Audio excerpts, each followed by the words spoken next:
নাকি আল্লাহকে খুশি করার জন্য? এটা আমি দেখার, এটাই তোর কোরবানির মূল। কত বড় গরু কোরবানি দিলা, কত কেজি গোশত হলো, আমি আল্লাহ এটা দেখি না, আমি দেখি তোমার অন্তরের মধ্যে আমি আল্লাহর ভয় আছে কিনা। হর কে দারত খৌফে হকদার দিল মদম জান্নাতুল মাকওয়া দেহাত ওরা মাকাম। মক্কার মানুষ আর কত খারাপ, বলে ওরা নারীদের পছন্দ করে না। বিধবা নারী সমাজের বাইরে। আম্মা জানেরা মাসে যখন অসুস্থ হয় বিছানা আলাদা করে দেয়, ঘৃণা করে। কন্যা পছন্দ করে না। ছেলে হলে বাবা খুশি, বড় ঈদের আনন্দ করে। মেয়ে হলে বাবা দরজা লাগায়া ঘরের মধ্যে থাকে, বাইরে যায় না, লজ্জা। কন্যা হইছে এই ভয়, এই লজ্জা। রহমতের নবী আসছেন, এত খারাপ জায়গায় রহমতের নবীরে আল্লাহ পাঠাইলেন কেন? যেই জায়গার মানুষ এত খারাপ, ওই জায়গার মধ্যে এত দামি রহমতের নবীকে কেন পাঠাইলেন? বলে যত বড় রোগী তত বড় ডাক্তার, ঠিক নেই?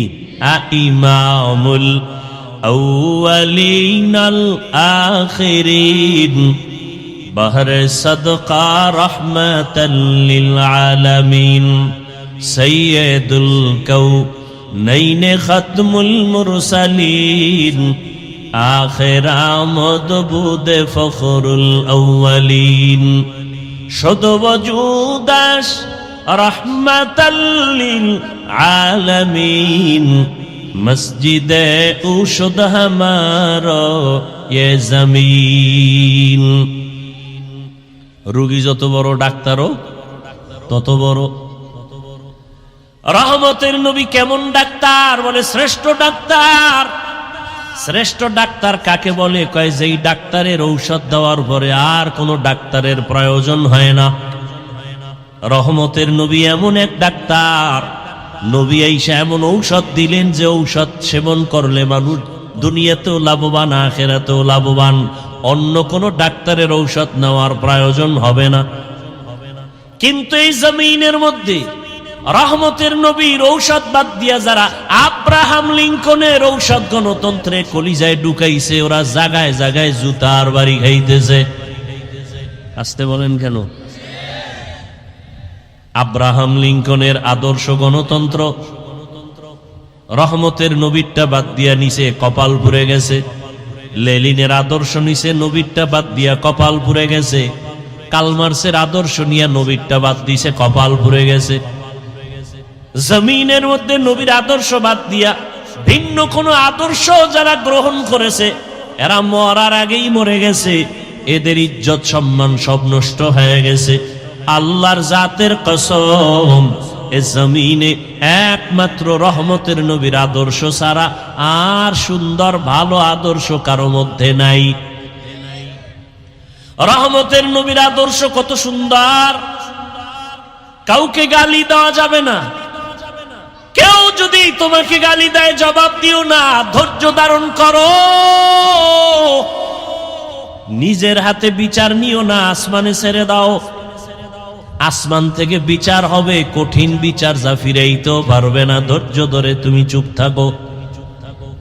স্বয়ং রহমতের নবীকে সামনে দাঁড়ায়া বেঈমান গালি দেয়, নবী কোনো জবাব দেন না। আবু বকরের মাথা গরম, জবাব দিবেন ভাব। নবী ইশারা করলেন, জবাব দিয়েন না। আর এক বেঈমান ঈশা গালি দেয়, ওমর পাশে, মেজাজ গরম। ওমর বলে এখন ধরে ফেলবো। নবী ইশারা দিলেন, কিচ্ছু বলিয়েন না। নবী বলেন, বান্দা যখন চুপ হইয়া থাকে, আল্লাহর উপরে ভরসা করে বিচার দেয়, তখন ফেরেশতা আল্লাহ পাঠাইয়া ওই বেঈমানের বিচার করেন। বড় কঠিন, আল্লাহর বিচার বড় কঠিন। রহমতের নবীর আদর্শ। সামনে কোরবানি আসতেছে, নবীর আদর্শ কত সুন্দর। বলে শুধু মানুষ হইয়া কষ্ট দিবে এতটুকুই না। বলে কোরবানি যারা দিবা, একটা পশুর সামনে আর একটা পশু জবাই করবা না, অন্য পশু কষ্ট পাবে। নবীর আদর্শ কতটাই সব। কোন পশুকে শোয়াইয়া রাইখা জবাই দিতে দেরি করবা না, কষ্ট পায়। এক পশুর সামনে অন্য পশু জবাই করবা না, কষ্ট পাবে। তাহলে একটা পশুর কষ্ট রহমতের নবী বরদাস্ত করতে পারেন না, সে জায়গায় মানুষ হইয়া মানুষের কষ্ট দিলে এটা কেমনে বরদাস্ত হবে? কিন্তু কপাল বড় খারাপ, এমন যুগে জমিনে জন্ম নিলাম, এমন সমাজে যে একটা কুকুর মারলে মানুষ কষ্ট পায়, কিন্তু মানুষ জবাই দিলে কষ্ট পায় না। কপাল বড় খারাপ। রহমতের নবীর আদর্শ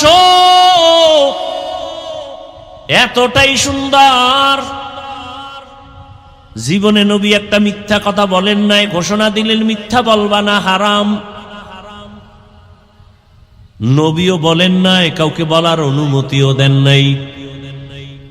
নবী কতটা সরল।